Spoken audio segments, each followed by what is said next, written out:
to all my Flosstube neighbors.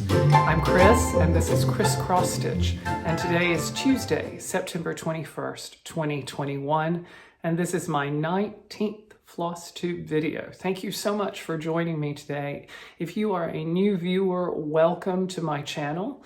This is a channel primarily about cross stitch, but as you'll see, if you stick around long enough, there's a whole lot more to my channel than just stitching. And if you are a returning viewer, I've said it before, I'll say it again, you're the greatest thing in the world. Thank you so much for taking time out of your day to spend with me. Thank you so much for all your comments, all your support, your friendship, honestly. Thank you for helping me build this neighborhood of kindness. So thank you for being with me once more. Today is a big day. I have a few whips to show you, but most importantly, I have a finish and a start-ish, and we'll get to the start-ish in a minute. But it's going to be a good day. Also a surprise giveaway, not a milestone giveaway. We are on the verge of hitting 4,000 subscribers.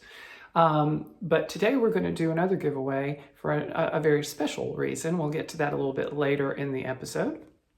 But first things first, we always start by naming Handstanding Cat, one of our many mascots here at Xrossstitch. So I have the wheel and I'm going to spin it right now. Handstanding Cat is the top of Tiki Tree of 1,000 Faces that you do not see anymore because I have adjusted the angle to feature my Halloween display. This is not a sideboard in my kitchen. This is my bedroom dresser. Yes, yes. In a drawer right underneath these pumpkins are my socks. Let's see what the wheel landed on. Oh, this is a good one. My viewer Michelle F decided to name Handstanding Cat Willow. Willow. It's very appropriate for a tree. So Michelle, thank you for that suggestion. This week, Handstanding Cat will be known as Willow. So thank you so much for that. Every week I mention Ted's Change Jar. Ted's Change Jar is an endeavor here at Xrossstitch. We are raising money to donate at the end of the year for Dolly's Imagination Library, which provides children under the age of 5 with a book a month until they reach the age of 5. I'm a big proponent of reading, especially in the formative years of childhood, and every comment made on my channel, from the beginning of my videos until the end of this year, every comment will count as a penny in Ted's Change Jar. I also have a Buy Me a Coffee link below. Some of you are continuing to donate through that Buy Me a Coffee. Thank you, thank you, thank you. I know there's a way by which I could go and respond to each of those donations. And then I also respond to my comments here on this page. I'm not responding to individual donations on my Buy Me a Coffee page. It's too much for me to do both. Just know that every time one comes in, I'm so grateful, so thankful. I'm going to have next week a total for you, but we are inching towards, with my comment count and with the donations made through Buy Me a Coffee, we're inching towards about $900 to $1,000, which is amazing because $25 provides one child books for an entire year. So you can only imagine how many children's lives we're going to affect by doing this. So thank you, thank you, thank you so much for continuing to support Ted's Change Jar. I really do appreciate it. Now, last week, I made a controversial statement.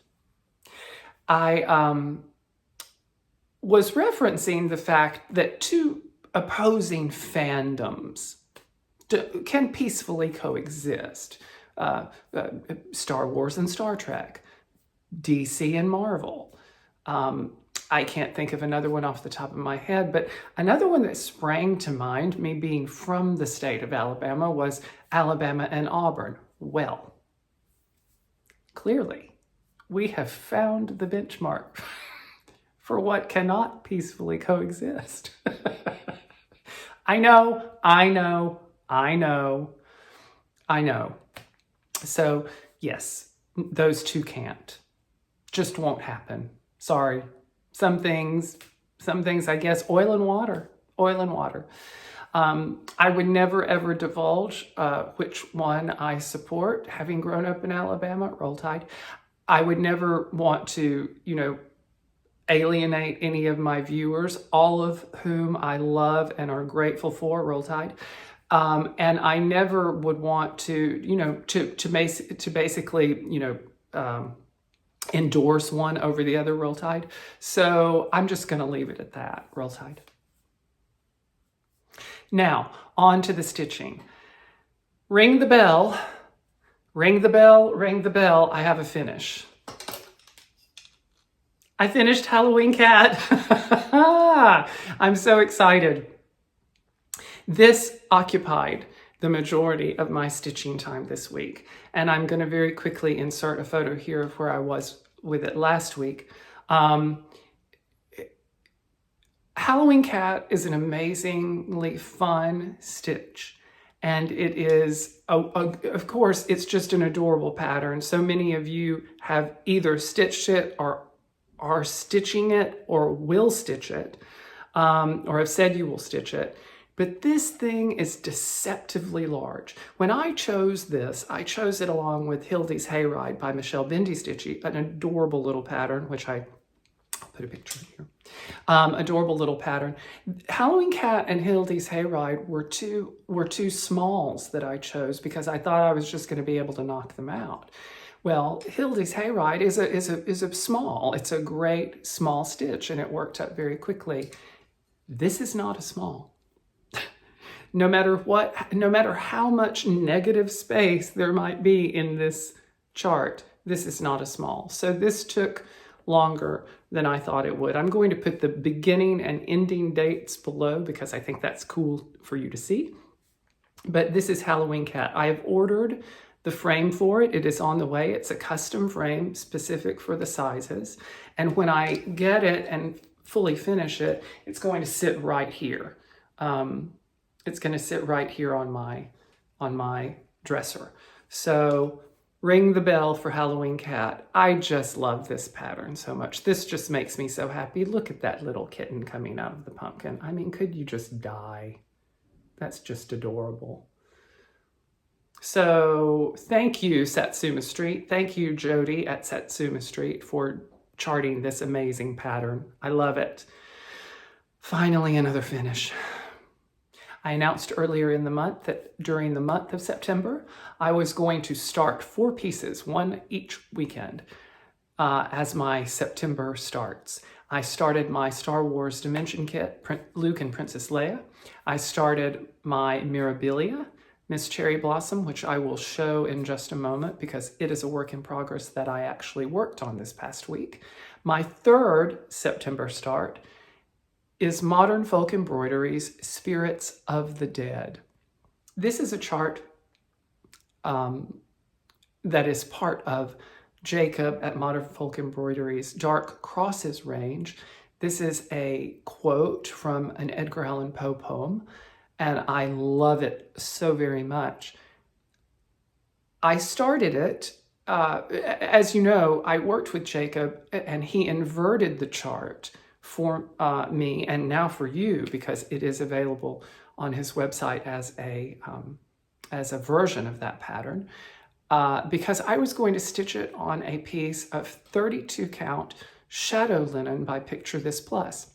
Here's my start and here's my problem. I can't see it. I can't see it. I started this and I did, what you're seeing here is from the center point to the edge of this pattern going in one direction, one straight solid line. And I had to stop. I was stitching on this in the middle of the day in front of the window in bright, bright sunlight with my readers on. And I almost got a headache when I finished that line. Here's what I'm going to do. Still going to do it inverted. because I still think it's beautiful. I was doing this with sulky thread. Of course, the information will be below. But here's what I've already decided that I'm going to do. I'm going to restart this. I'm going to restart it on a different fabric. I'm going to, and I'll be honest, I'm probably going to find a 16 or an 18 count, probably 16 count, black Aida. Modeled, hopefully a modeled Aida, if not possibly a chalkboard Aida. I want this pattern to be neat and beautiful. I stitch very cleanly on Aida. I am getting better at linen, but this dark linen is a beast. I can't see it. I just can't see it, and I'm not happy with the way the stitches look. So I will restart this as soon as I get that fabric. And I will continue moving forward with it because I love the pattern too much not to do it. And but this is why lessons learned, right? As we go through a craft, we find things that don't work for us and we adapt. And as I always say, if you're not enjoying it, stop, change, recalibrate. I was not enjoying this, and that's not fair to me. It's not fair to that beautiful chart. And which I know when I do finish it, I'll be so incredibly proud of. So there's other fabric. There's other fabric. So I'm gonna stop and do it on some other fabric. And I'm going to keep that fabric, and hopefully one of these days I might pull it out when I get bigger readers or another prescription to my actual glasses. And give it another go. So that's the saga of the story or the saga of Spirits of the Dead, which will be a restart soon. Because I spent so much time on the majority of my stitching time this week went towards finishing Halloween Cat. And then I did spend an afternoon, well, not an afternoon, but I spent, a while preparing my Spirits of the Dead to begin, and then, the struggle through those 59 stitches from the center out. I believe it's 59. So my only other work in progress this week to show you is Miss Cherry Blossom, my Mirabilia start, or work in progress for this week. I love this. I just love it. It's not a whole lot more to show you, but in 1 square inch of a Mirabilia, it's just like a full coverage piece. There are 15 colors. So I'm really loving this. I'm being very slow and very methodical with it because I want it to be so neat. There are some fibers in this. You know how floss is? Some flosses, they just stitch up beautifully, and then others are just hell. The lighter colors tend to be a little bit more difficult in their cleanliness, as you probably know. White being one of the worst. Well, this pink, this is not white in this chart. It's a very, very light pink. But it functions just like a white because it is very unruly to get clean. But I'm loving every second of it. Now, a friend of mine, Vanessa at Seam Stitchy Flosstube, she is also beginning her first Mirabilia, and some of you are participating with us in the hashtag First Mirabilia Sal. So if you have started a Mirabilia or will start a Mirabilia soon, please use that hashtag on Instagram, and we can support each other as we move through this, because I know when I get down into the skirt, it's going to be frustrating, but I just love it. I love it, I love it, love it. So that's my work in progress for this week. So this week is our Wheel of Stories week. This is a recurring segment on my Flosstube channel, if this is your first time with me. And I am frequently, when I am stitching, I am thinking about things, obviously, other than just how many, stitches are in that row. And this past week, as I was stitching, I was thinking about a recipe, of all things, a recipe that I have lost, or rather, I never really had. And I want to ask you, if my viewers, because I know there are a lot of good Southern ladies out there who watch me, and possibly even good Midwestern ladies or Northern ladies, it doesn't matter, because I want to tell you about something my grandmother used to make every year. About this time, probably a little bit earlier, more in August or the middle of the summer, but my grandmother, and she's the focus of this story, my grandmother is going to occupy several Wheel of Stories because of the importance that she held in my life. I couldn't do her justice in one. I couldn't do her justice in 1,000. But she would make what we used to call pepper sauce. Now, pepper sauce was very little pepper, and it certainly wasn't spicy. Pepper sauce was something that my grandmother canned every single year.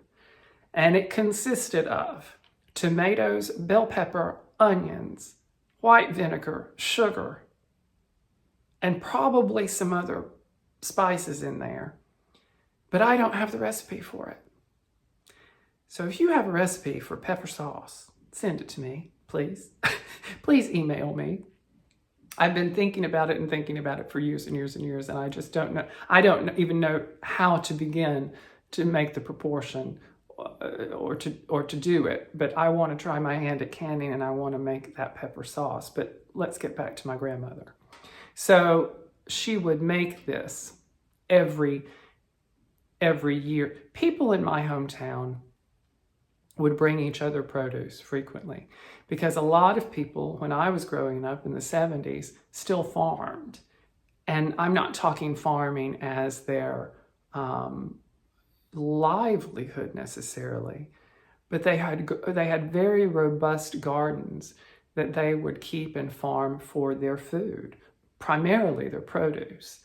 And it was very uncommon for us to have to actually buy vegetables in the grocery store, canned vegetables in the grocery store, because we had a pantry that was full of canned beans and peas and black-eyed peas. Oh, my purple hull black-eyed peas. If I had a nickel for every purple hull black-eyed peas that I had shelled in my lifetime, or at least in my childhood, it would, until your fingers were just purple. Help my grandmother shell those, and then she would can them. And of course, people would bring you things. People would bring produce to you, and then you would can it all up, and then you would give them back the majority of it. But the understanding was that you would keep a few for yourselves. Squash and everything imaginable, but my favorite, by all means, was the pepper sauce. The best way to describe it to you, if you're not from the South, would be it's non-spicy salsa. It's really salsa, but it's not salsa at the same time. It's sweeter, and the chunks are bigger, and it just there's a different magic that goes into it. And we wouldn't eat pepper sauce with like chips or anything like that. This was something that was used as a condiment. Another good way to describe it is it was kind of a chutney, but for the South, a chutney of the South. At least that's how I describe it. This condiment may be, of course, salsa is a almost a one-to-one parallel to it, although, as I said, the spices are different. But you may have called it something else.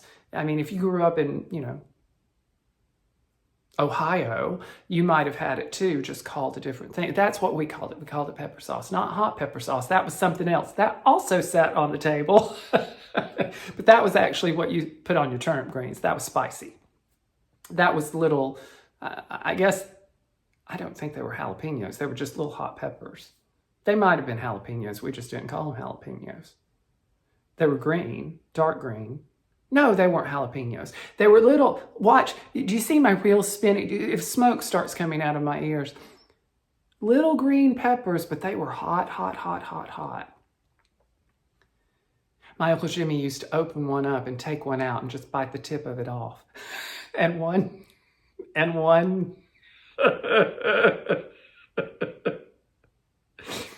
When my cousin Matthew was a little bitty boy, I'm telling this story wrong. Erase that. We'll go back. Sometimes you just have to stop yourself in the middle of a train of thought and derail the train. And you have to go back to the station and pick it up where you left off and keep going forward. So, if you have any idea of this concoction of which I speak, and you have a recipe for it, I would really appreciate it if you would send it to me so that I can try my hand at making this. My grandmother was an amazing cook. She was the one who did, listen, all the women in my family could can, but in my house, my grandmother was the one that did this. This stuff would cook down on the stove literally all day long. Basketfuls of tomatoes. And it would cook down all day long. And I would come in after school, once school had started, and in the autumn or in the late summer, and I would smell it almost before I hit the door of my house. This amazing stuff. And you couldn't eat it the fresh. You didn't want to eat the newly canned, but we always had a jar of it. Always on the table to eat with black-eyed peas and cornbread and turnip greens, and I loved the stuff. I could just eat it straight out of the jar, and did many times. So my grandmother's cooking was something that I really miss, and anytime I make anything of hers, and I have several of her recipes, I'm reminded of her and her love. And luckily, they taste, the things that I can recreate, taste just like she made them. So I'm really thinking about that pepper sauce lately, and I'd love to remember it. I'd love to remember that pepper sauce. But more about my grandmother to come. My grandmother, as you know, raised me. She was my mother for all intent and purpose, and she was the single greatest shaper of my life. And I miss her every single day. So, thanks, Grandma, Granny. I called her Mamu when I was a little bitty boy. Thank you for the pepper sauce, and maybe someone out there will have it. That was a bit of a ramble, I admit. A little bit uncharacteristic of me. But as I say, I never really know where these things are going. I just have a topic and I go, I just go. By the way, if you have a question for me, like if you have a question about something in my life that you'd like for me to talk about on Wheel of Stories, let me know. If I can answer it, I will answer it. If it's not, too deep and dark a personal secret. But I'm pretty much an open book. Anyway, sorry if that was a bit of a ramble, but let's go right into Happy Mail because I had a great piece of Happy Mail this week. My viewer, Robin B., sent me a lovely packet. Well, first of all, she sent me a lovely card that says Live, Laugh, Love. I love all three of those things. I love living, I love laughing, and I love loving. But thank you, Robin, for the sweet card. And thank you, most importantly, for these. She sent me a beautiful packet of charts that I can use for giveaways. These were extras in her stash, and I'm not going to show them all to you because I'm going to bring them out over the weeks to come. But thank you so much, Robin, for that. I really do appreciate it, and we'll be recirculating the goodness over the weeks to come. And now to the surprise giveaway. Surprise only in the sense that I didn't announce that we would have one this week, but we're going to have one this week. And we're going to start having more of them because so many of you have been so generous. And now I do feel like I have a stash or a kind of a cache of giveaway of patterns to start possibly doing even weekly giveaways. But today's giveaway is in honor of my Halloween cat finish. And thanks to the generosity of my viewer, Michelle S., who had an extra, who just also finished her version of Halloween cat. This week's giveaway is Satsuma Street's Halloween cat. This is a wonderful cardstock chart. It opens up and is a 2-page spread chart. I'm not going to open it up because that would show you the chart. But this week, if you haven't gotten it, if you want it, if you want to experience the joy that is stitching Halloween cat, enter to win this chart. But wait, there's more. Thanks to the generosity of my dear friend Judy at JBW Designs, I am adding to this her kitties in the round. This is adorable. This is actually 2 patterns. There is this one, and I don't know if I can show you this. Yeah, I can show you this. It actually comes with 2. It comes with the kitties in the round and then another little topper there. So if you would like to be considered for the kitty cat giveaway, please use the code word in your comment, feline, F-E-L-I-N-E. Now, the reason I didn't do cat was because some of you may already have it and say in your comment, I love your Halloween cat, and that would enter you in the drawing and blah, blah, blah, blah. So please use the word feline if you want to be considered for this giveaway. Be 18 years of age or older so I can ask for your address. Don't use the word giveaway or freebie or winning or anything like that in your comments. Please subscribe if you haven't already to my channel, or be a subscriber to the channel, and please like the video. Those are the 4 standard giveaway rules on Flosstube. But if you want these 2 wonderful kitty cat charts, use the word feline in your comment. That's today's video. I'm sorry that it was a little less content than it normally is. I didn't have a lot of stitchy time this week because there were several things going on, and the stitchy time that I did have, I devoted towards Halloween cat and finishing that, which I'm very happy that I finished it. But I almost put a blast out on the channel saying that I was going to skip this week and just see you next week.